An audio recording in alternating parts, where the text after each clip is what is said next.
Irmãos, eu quero cumprimentar a todos com uma boa noite, na graça e na paz do Senhor Jesus. Amém?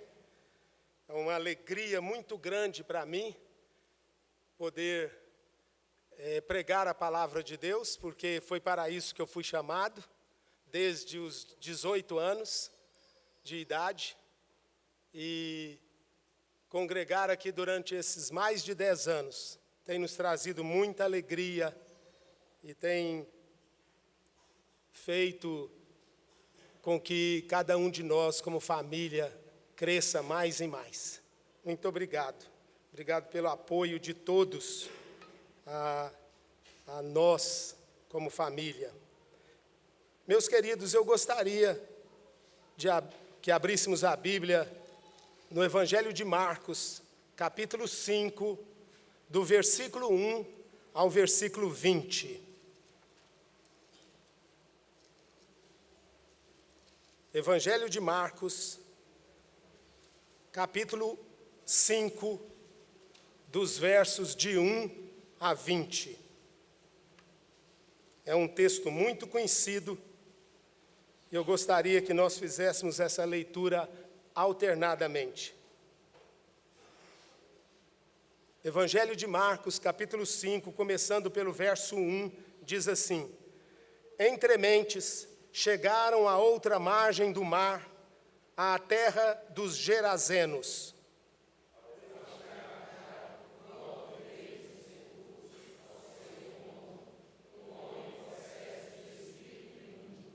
O qual vivia nos sepulcros, e nem mesmo com cadeias alguém podia prendê-lo.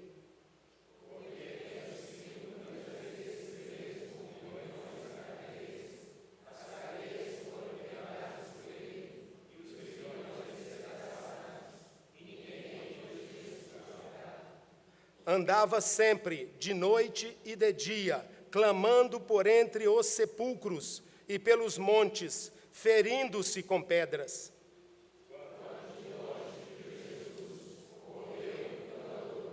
Exclamando com alta voz: Que tenho eu contigo, Jesus, Filho do Deus Altíssimo? Conjuro-te por Deus que não me atormentes.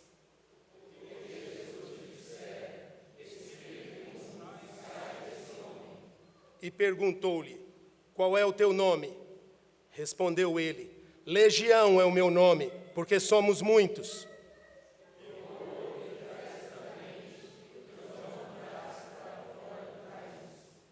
Ora, pastava ali pelo monte uma grande manada de porcos.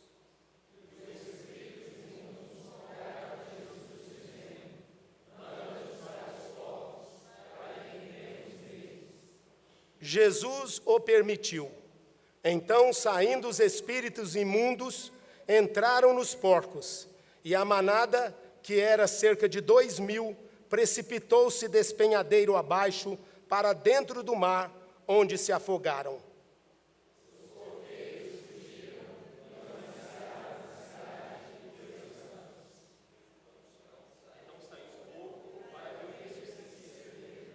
Indo ter com Jesus, viram o endemoniado, o que tivera a legião, assentado, vestido, em perfeito juízo, e temeram.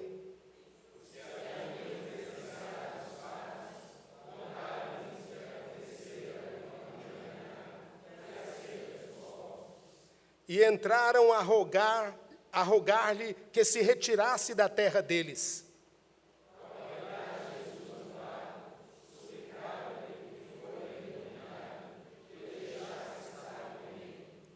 Jesus, porém, não lhe o permitiu, mas ordenou-lhe: Vai para a tua casa, para os teus, anuncia-lhes tudo o que o Senhor te fez e como teve compaixão de ti.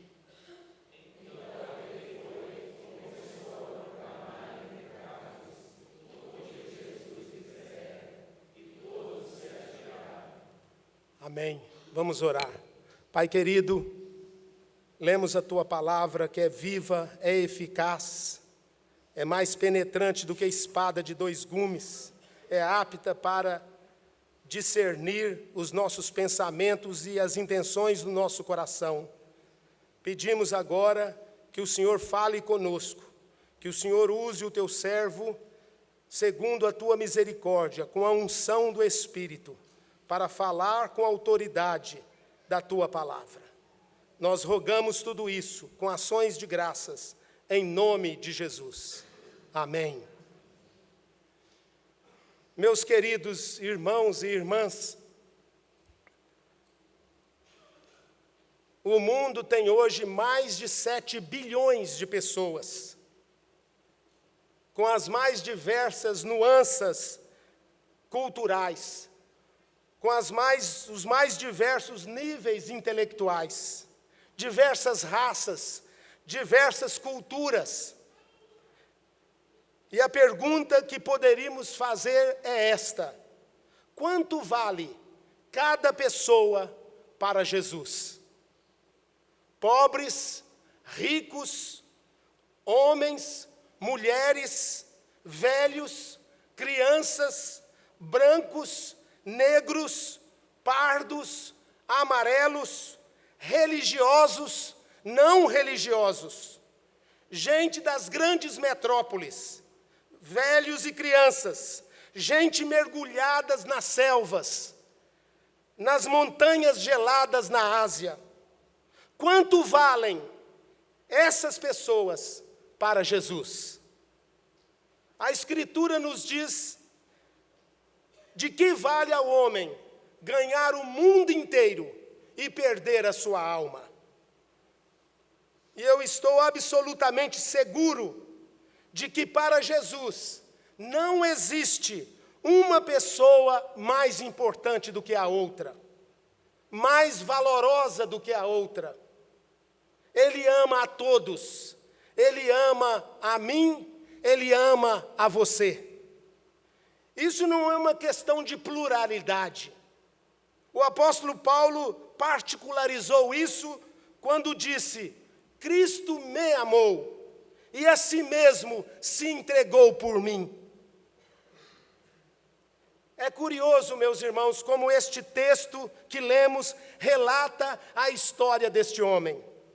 Um homem que para a sociedade não valia mais nada, era descartado, tornou-se alguém que deveria ser jogado fora, transtorno para a família, pesadelo para a sociedade.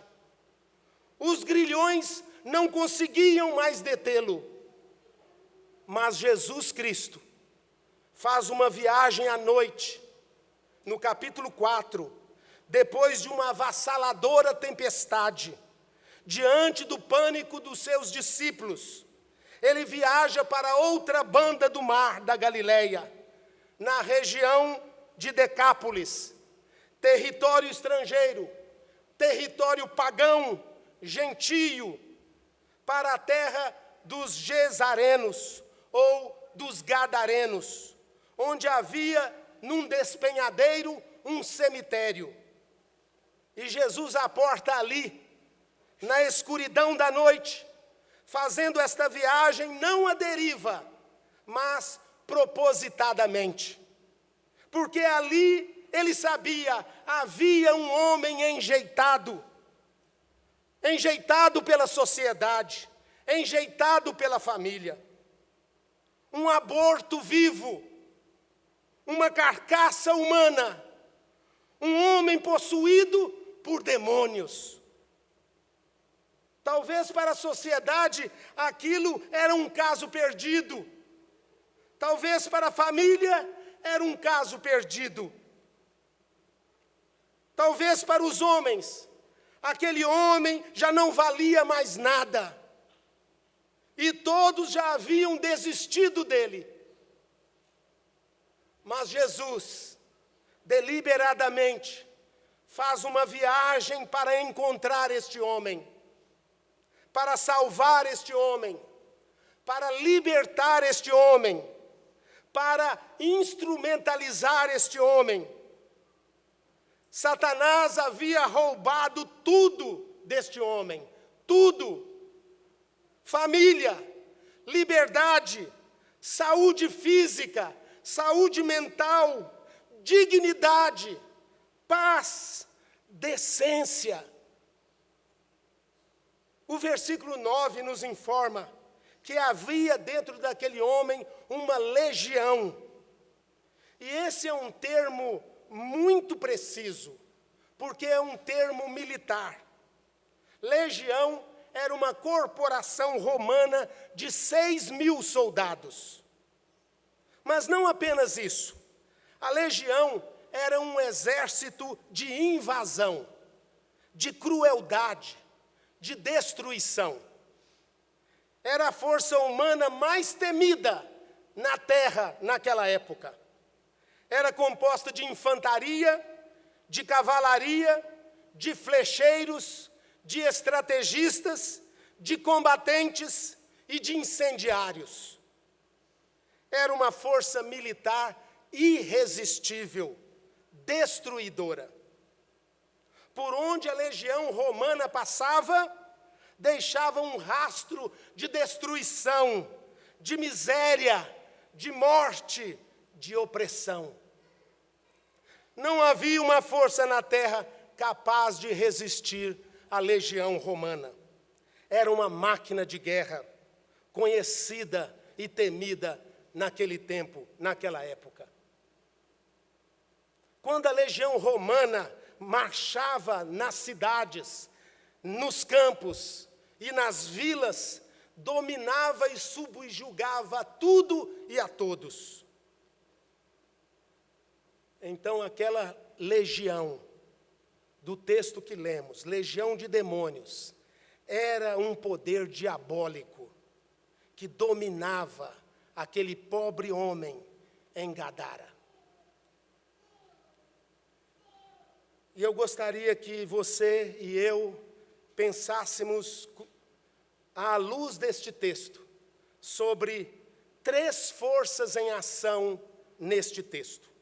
Primeiro nós veremos a ação de Satanás, depois nós veremos a ação da sociedade, e em terceiro lugar, veremos a ação de Jesus.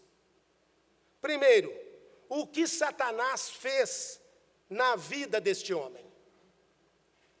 A primeira informação que temos é que este homem era possesso, era dominado.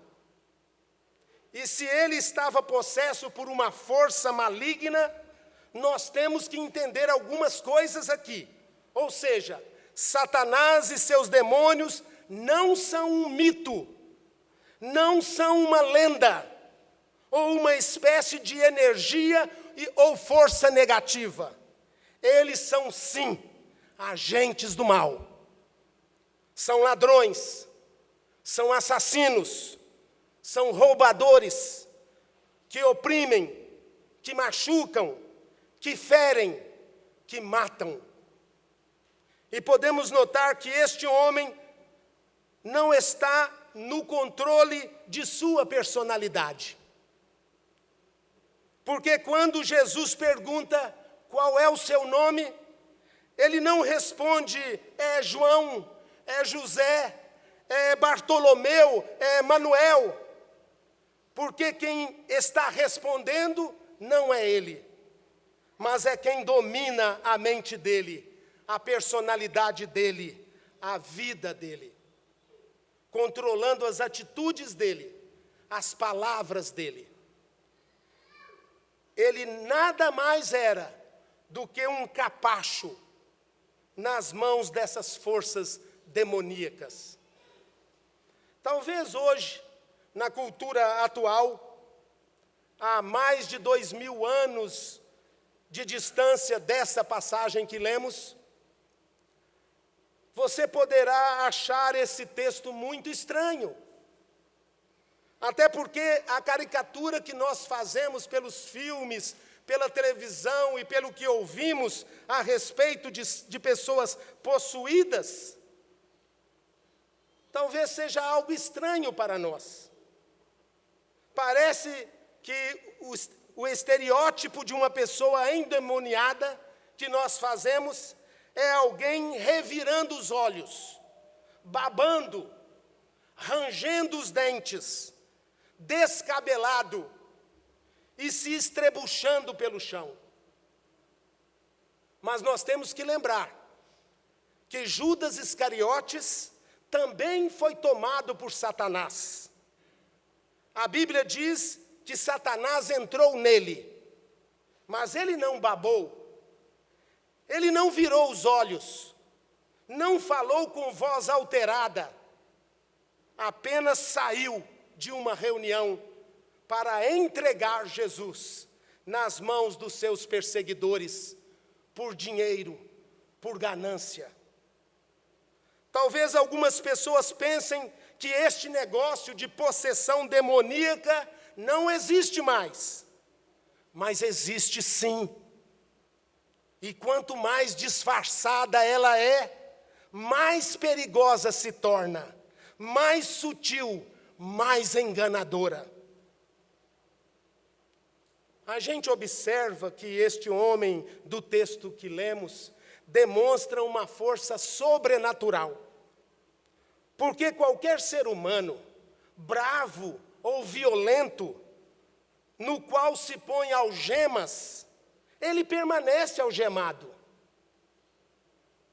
Porém, a Bíblia diz que ao ser encerrado em cadeias, ao colocarem algemas nele, as algemas eram destruídas, arrebentadas, como se fossem cordas podres. Ele era indomável. Havia nele uma força descomunal. Lendo os evangelhos, percebemos que em Mateus capítulo 8, verso 28, registra esse mesmo episódio. Diz que este endemoniado está furioso, tomado de ira e de violência. E sabe, meus irmãos e minhas irmãs, hoje, quando olhamos para o que passa em nosso mundo, para o que acontece na nossa sociedade, a malignidade, a violência do ser humano caído, chegamos à conclusão que também há um componente demoníaco nessa sociedade. Eu não sei se você se choca, mas quando eu vejo alguns noticiários, ou especialmente quando eu assisto àquele programa chamado Investigação Discovery, o índice de violência, de truculência, de sangue, é algo tão terrível, tão fora do comum, tão fora do natural, que você começa a perceber que existe uma mente maligna por trás de tudo isso. Quantos brinquedos, quantos jogos, quantos filmes consumidos até na idade infantil, vem tão carimbada, tão encharcada, tão densamente pesada de violência. E ao olharmos para este homem do texto, percebemos que ele perde o amor próprio. A Bíblia nos diz que ele estava se ferindo com pedras. Irmãos, a coisa mais natural da vida é a autopreservação. Nós nos defendemos naturalmente. Quando algo é atirado contra nós, nós tiramos o corpo fora. Quando algo vai lhe machucar, você se protege para livrar-se daquilo. Quando uma pedra dentro do seu sapato está te incomodando, você tira o sapato e joga a pedra fora. Mas este homem está se autodestruindo. Ele está ferindo-se com pedra. Ele não ama a si mesmo. Ele destrói a si mesmo. Ele fere-se a si mesmo.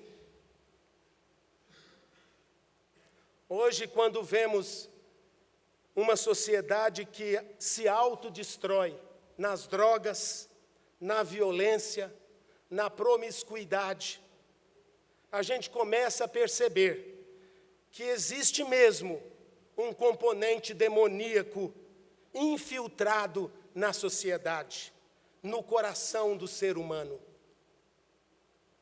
Então entendemos que Satanás empurra este homem para a impureza, porque aquela terra onde ele vivia era uma terra pagã. E também percebemos que ele está dentro de um cemitério, ele está no mundo dos mortos.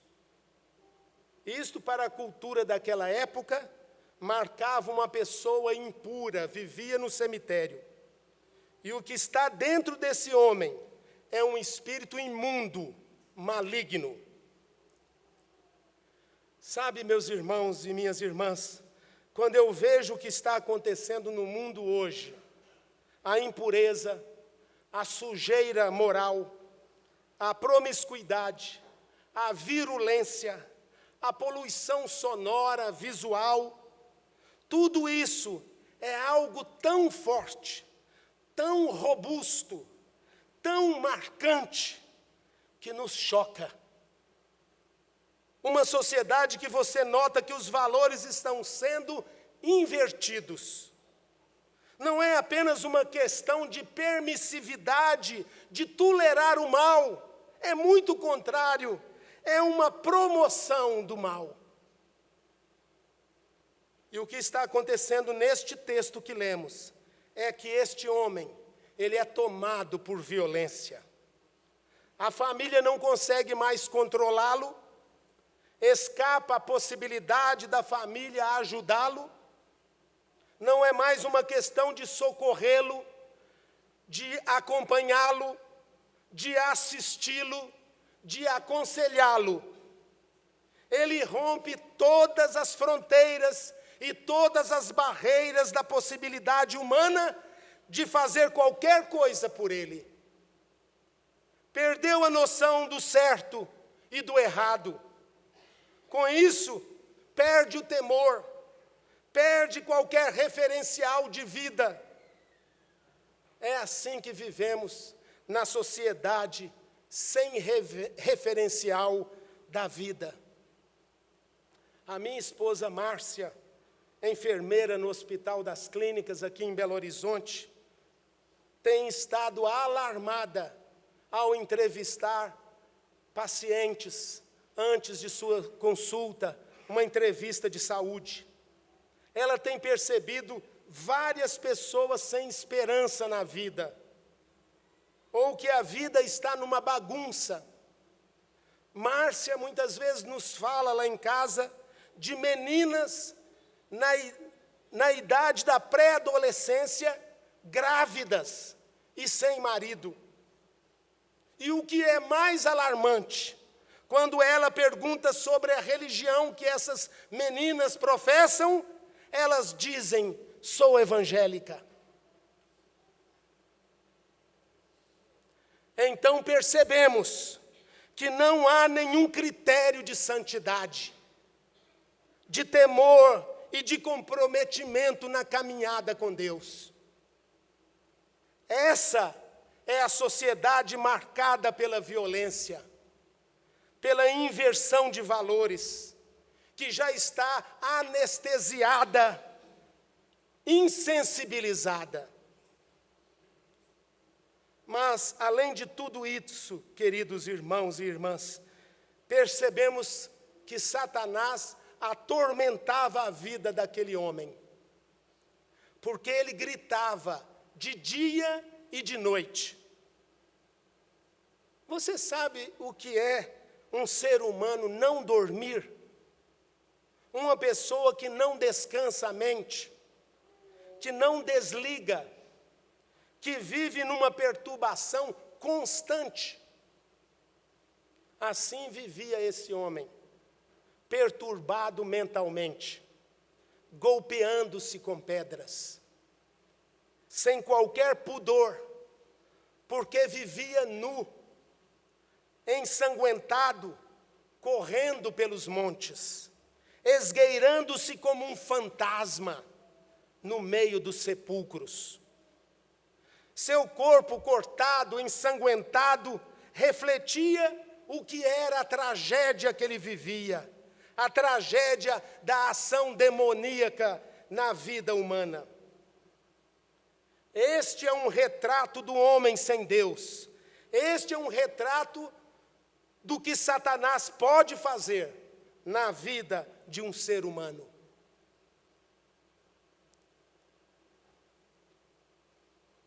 Mas vejamos o que a sociedade fez por este homem. Os versículos 3 e 4 dizem assim: o qual vivia nos sepulcros, e nem mesmo com cadeias alguém podia prendê-lo, porque tendo sido muitas vezes preso com grilhões e cadeias, as cadeias foram quebradas por ele e os grilhões despedaçados, e ninguém podia subjugá-lo. O primeiro fato que eu noto nesses versos é que a sociedade havia afastado este homem do convívio social. Ele não podia viver no meio dos outros. Ele não tinha a mínima chance de conviver com alguém. Ele era um ser estranho à sociedade organizada, ao convívio da família. Então, o que a sociedade fez com ele foi aliená-lo, afastá-lo, tirá-lo de circulação. Arrancaram-no da família, arrancaram-no da cidade, desistiram do seu caso, consideraram-no um caso perdido. Sabe, meus irmãos e minhas irmãs, às vezes a sociedade age assim. Vamos apenas colocá-lo na prisão e vamos desistir dele, vamos esquecer dele. E nós conhecemos muito bem a realidade do sistema carcerário brasileiro. Tão desumano, tão cruel, tão injusto, onde 70% das pessoas que entram lá não se recuperam, mas se tornam reincidentes. O que a sociedade fez por este homem? Acorrentou-o, colocou grilhões e cadeias nele. Em outras palavras, meus amados, embora a sociedade precise fazer isso, isso não é a solução. Porque privar alguém da liberdade, ou cercear a pessoa, ou enjaulá-la, ou tirá-la de circulação, não produz nenhuma mudança.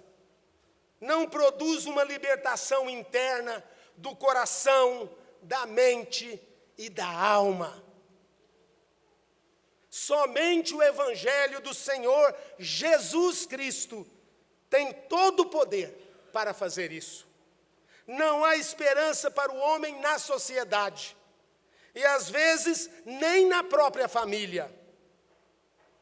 E o que notamos neste texto é que a sociedade de Gadara valorizou mais os porcos do que este homem, rejeitando-o na sua desventura e não valorizando-o depois de sua cura, depois de sua salvação. Aliás, expulsaram Jesus também da terra deles e amaram mais os porcos do que a Deus. Amaram mais os porcos do que este homem. Os porcos valiam mais do que uma vida para eles. Mas, meus irmãos, em terceiro lugar, a grande pergunta deste texto é: o que Jesus fez por este homem? E esta é a parte mais interessante. O que Jesus faz por você? O que Jesus faz por mim? O que percebemos primeiro é que Jesus liberta este homem da escravidão dos demônios.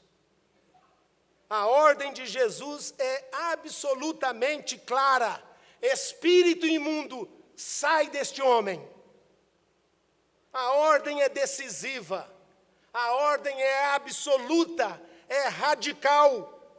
Não há, meus amados, nenhuma força neste mundo capaz de libertar um homem, a não ser a força que vem do nosso Senhor e Salvador Jesus Cristo. Só Ele perdoa pecados, só Ele liberta os cativos, só Ele arranca o homem da potestade de Satanás. Transforma este homem e o leva para o domínio de Deus. Só o Senhor Jesus Cristo pega o homem mais arrebentado pela vida e o tira do império das trevas e o transforma e o leva para o reino de sua luz. Só Jesus Cristo quebra as algemas, arranca os grilhões, transforma o homem escravo em um homem livre. Jesus não fez só isso, não apenas o libertou, Jesus devolveu esse homem a dignidade da vida. No verso 15, nós somos informados que este homem estava agora assentado aos pés de Jesus. Alma quieta, coração sereno, paz na alma. Ele que vivia perturbado, gritando, correndo, no meio dos sepulcros, sem ser detido por algemas, encontra-se agora com Jesus, que momentos antes acalmou o vendaval da tempestade no mar, mas agora acalma o vendaval da vida deste homem. Meus queridos irmãos e irmãs, que bênção o Evangelho produz na vida de uma pessoa. Que bênção o Evangelho produz numa vida, numa família, numa sociedade. Quantas pessoas vivem inquietas, ansiosas por tantas coisas, desassossegadas com tantas coisas, correndo de um lado para o outro, sem paz na alma, sem sossego no coração. Talvez você esteja aqui nesta noite, inquieto, perturbado, e eu quero lhe afirmar que Jesus é quem acalma o coração da gente. Quando oramos, Ele vem e tira a tristeza, tira a angústia, tira a opressão, tira o pecado, o medo, tira a perturbação existencial.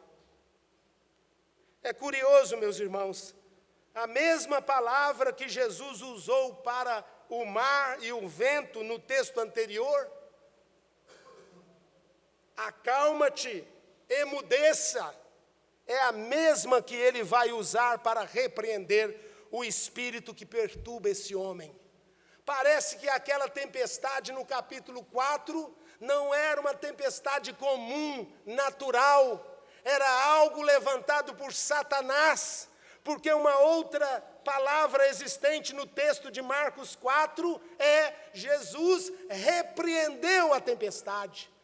E essa palavra repreendeu só é vista quando Jesus usa para os demônios, ele repreende os demônios.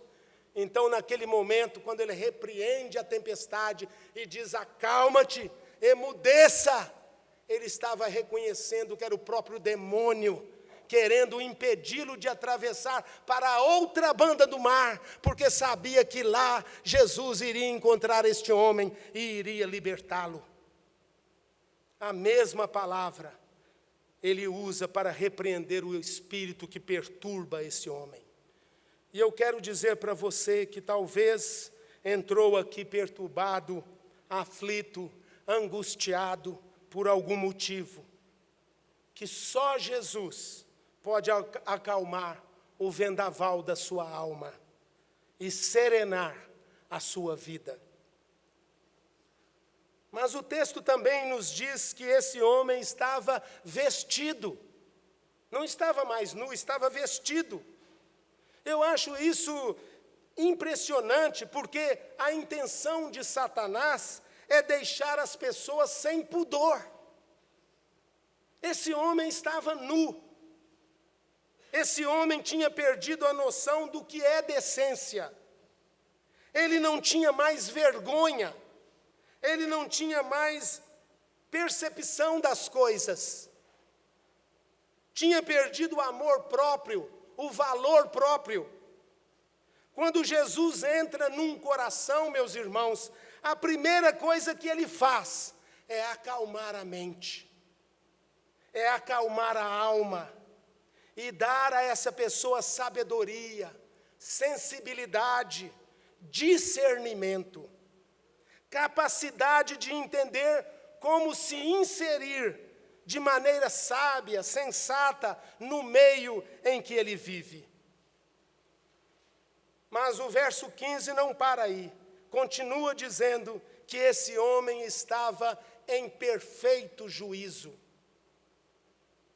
Aí você começa a perceber que a ação demoníaca produziu nesse homem uma espécie de doença mental. E eu creio, meus irmãos, à luz das Escrituras, que isso não é esquizofrenia. Porque esquizofrenia é uma doença e que pode surgir até mesmo numa pessoa cheia do Espírito Santo de Deus. Então esse homem tinha um problema mental cuja origem não era uma doença física, era uma ação demoníaca. E agora, esse homem que não respeitava ninguém, que era violento, que andava nu, que gritava de dia e de noite, que se feria com pedras, e que estava tomado por uma legião de 6.000 demônios, está agora completamente sentado, com sanidade mental. Jesus transforma um monstro malfeitor em um homem sensato, manso, equilibrado. Que bênção é o Evangelho de Jesus Cristo. A libertação acontece em nossa vida quando somos alcançados pela graça de Jesus, pela redenção de Jesus. Deus não apenas produz salvação em nós, Ele também produz em nós sanidade. Mas Jesus também, irmãos, dá a este homem uma gloriosa missão. Vejam os versículos 18 até o 20. Ao entrar Jesus no barco, suplicava-lhe o que fora endemoniado, que o deixasse estar com ele. Jesus, porém, não lhe o permitiu, mas ordenou-lhe: vai para a tua casa, para os teus, anuncia-lhes tudo o que o Senhor te fez e como teve compaixão de ti. Então ele foi e começou a proclamar em Decápolis tudo o que Jesus lhe fizera, e todos se admiravam. Eu acho isso muito impressionante, porque Jesus estava entrando no barco, e os gadarenos chegam naquele momento e mandam Jesus embora daquela região, expulsam Jesus daquela terra. Então Jesus estava entrando no barco, sendo expulso pelas pessoas daquela região. E ao entrar no barco, o homem, outrora endemoniado, agora curado, liberto, salvo, faz um pedido a Jesus: permita-me ir contigo, deixe-me engrossar essa caravana da vida, da liberdade, da salvação. E o Senhor diz para ele: não, vai para os teus e conta para eles o quanto o Senhor o Senhor fez por ti. Eu imagino, meus irmãos, que o Senhor estava querendo dizer, o que Ele estava querendo dizer é o seguinte: eu estou indo embora desta região, mas eu quero deixar aqui um missionário. Jesus estava dizendo para ele que o primeiro lugar, o primeiro território que você tem que ser um missionário é dentro de sua casa. É onde você foi um problema, que você será uma fonte de bênção. É onde você causou dores e lágrimas, e que você vai trazer agora a alegria. É onde houve choro por sua causa, que haverá alegria a partir da sua vida. O que Deus fez por nós é preciso ser contado aos outros a partir da nossa casa.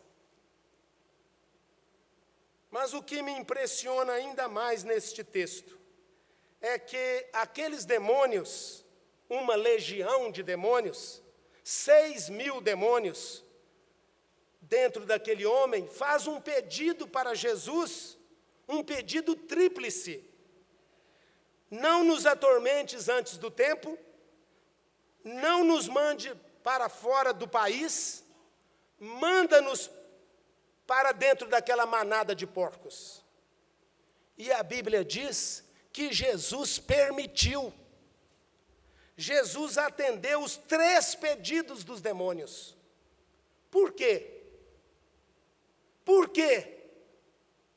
Primeiro, para mostrar ao mundo inteiro que os demônios não são uma lenda, não são um mito, que existe um ser mau, perverso, que não dorme, que não descansa, que não tira férias, que está 24 horas no ar, procurando alguém para devorar, pois ele veio para roubar, matar e destruir.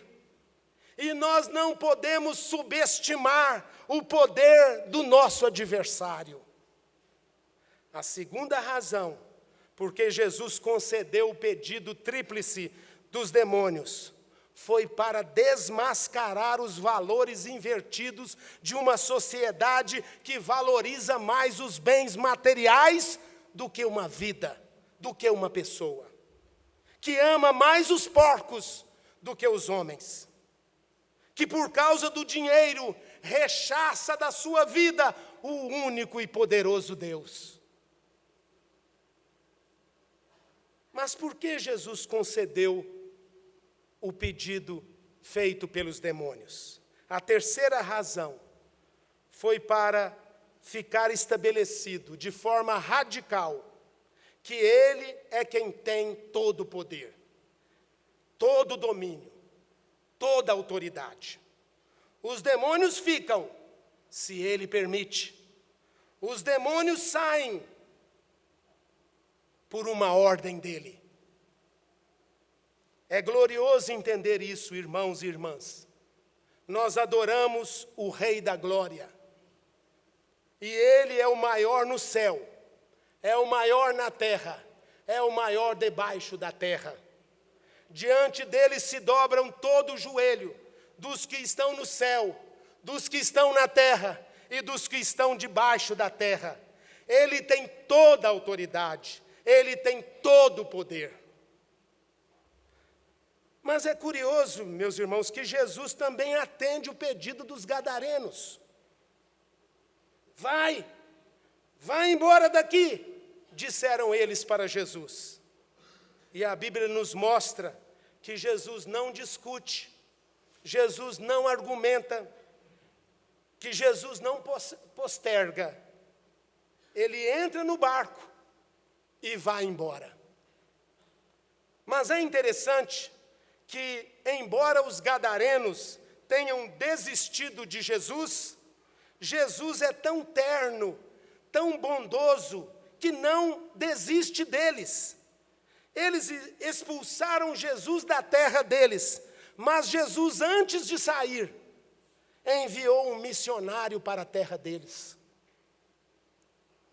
Então, meus irmãos, inexplicavelmente, Jesus indefere ou não atende o pedido desse homem salvo, mas atende o pedido dos demônios e dos gadarenos. Aquele homem pedia: deixa-me estar contigo, deixe-me ir contigo, deixe-me acompanhar-te.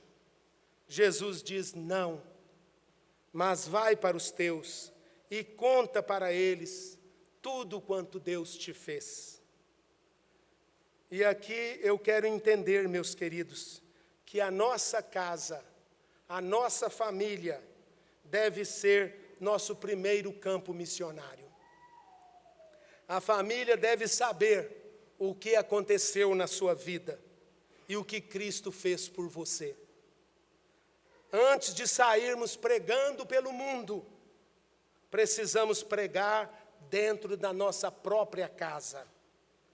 Sabem por que Jesus Cristo fez isso? Porque Jesus sabe o melhor lugar onde nós devemos estar e onde devemos exercer o nosso ministério. É estar no centro da vontade de Deus. Então, eu gostaria de conclamar você que está aqui nesta noite, em nome de Jesus, a dizer consigo mesmo o seguinte: Deus, eu já fui alcançado por Tua graça, fizeste uma obra na minha vida, Tu mudaste a minha sorte, Tu perdoaste os meus pecados e escreveste o meu nome no livro da vida. Eu pertenço ao Teu rebanho, à Tua família, eu sou Teu, Senhor. Houve um dia que as minhas algemas foram quebradas, houve um dia que eu saí do grilhão das torturas, das cadeias, das masmorras do pecado. Hoje eu sou livre, Senhor. E eu te peço que me ajude a falar o que Tu fizeste por mim, aonde quer que eu for. Na vizinhança, na família, na universidade, na escola, no trabalho. Eu te peço, ajuda-me a falar tudo o que Tu fizeste por mim. Se pensarmos um pouco, Decápolis, a região onde aquele homem vivia, significava 10 cidades, e Gadara talvez fosse a principal delas. Era uma região gentílica, era uma região pagã, não tocada pelo Evangelho. E Jesus transforma este homem no primeiro missionário daquela região. E com isso, nos vem uma última observação. Quando você encontrar alguém daqueles tipo que todos rotulam como uma pessoa difícil demais, uma pessoa que não tem jeito, uma pessoa que desceu para o mais profundo do poço, e você diz que essa pessoa não tem como cair mais, não tem como ficar mais degradada, lembre-se desse homem endemoniado de Gadara. E creia que Jesus pode transformar, Jesus pode libertar essa pessoa e usá-la como uma grande bênção em suas mãos. Por isso, não desista de esperar a resposta de Deus às suas orações por um filho, por um parente, por uma pessoa amada que você está orando. Não desista. Não desista de orar por sua vida, por sua família, para o seu futuro e para o futuro dos seus. Meus irmãos, Deus falou muito comigo através dessa passagem. Eu fui um viciado aos 12 anos de idade. Fui uma tristeza para minha mãe que está aqui presente. Causei a ela muito choro, muita tristeza. Muitas horas de joelho orando por mim. Quantas vezes voltava nas madrugadas, olhava pela greta da porta, havia assentada esperando por mim. Quanto sofrimento.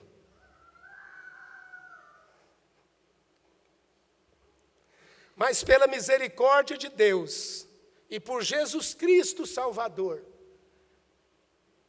aos 17 anos de idade Ele me libertou. E a partir daí nós somos 13 filhos. Éramos como se fôssemos animais dentro de casa. Jesus entrou e mudou toda a família.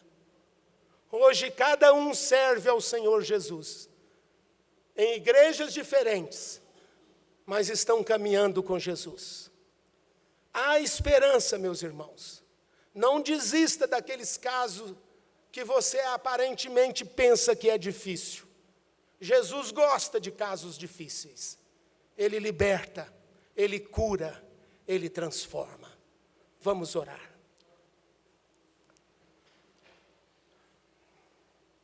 Pai querido, a Tua palavra fala profundamente aos nossos corações.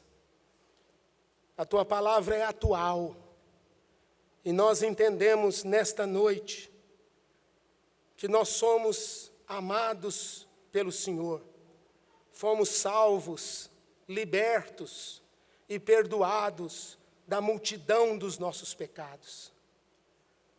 E agora, Senhor, nós entendemos que nós temos que ser testemunhas aonde quer que formos.